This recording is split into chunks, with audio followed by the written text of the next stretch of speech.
রাতে জঙ্গলের ঘন জঙ্গলের মধ্যে অবস্থিত একটি পুরনো বাড়ি। চাঁদের আলো এসে পড়েছে বাড়ির দেওয়ালে। দূরে নেকড়ের ডাক শোনা যাচ্ছে।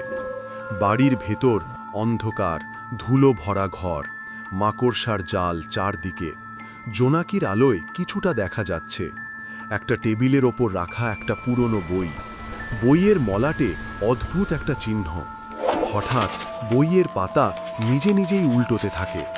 দলের একজন সদস্য রাহুল এগিয়ে আসে বইয়ের দিকে। ও বইটা স্পর্শ করতেই একটা তীব্র আলো ঝলসে ওঠে। সবাই অবাক হয়। রাহুল যেন কিছুক্ষণের জন্য জ্ঞান হারায়। রাহুল উঠে বসে, কিন্তু তার চোখগুলো অস্বাভাবিক দেখাচ্ছে। সে অদ্ভুত ভাষায় কথা বলতে শুরু করে। দলের অন্যান্যরা ভয় পায়। বাড়ির ভেতর অদ্ভুত কার্যকলাপ শুরু হয়।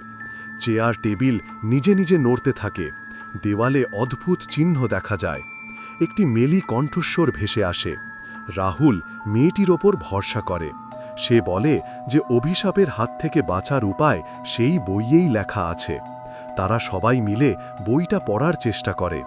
বইয়ের একটি নির্দিষ্ট পাতা পড়তেই অভিশাপের প্রভাব কমতে থাকে। বাড়ির অদ্ভুত ঘটনাগুলো বন্ধ হয়। রাহুল আবার স্বাভাবিক অবস্থায় ফিরে আসে। তারা সবাই মিলে বাড়ি থেকে বেরোনোর রাস্তা খুঁজে পায়। সবাই বাড়ি থেকে বেরোনোর পর বাড়ির দরজা জানালা বন্ধ হয়ে যায়।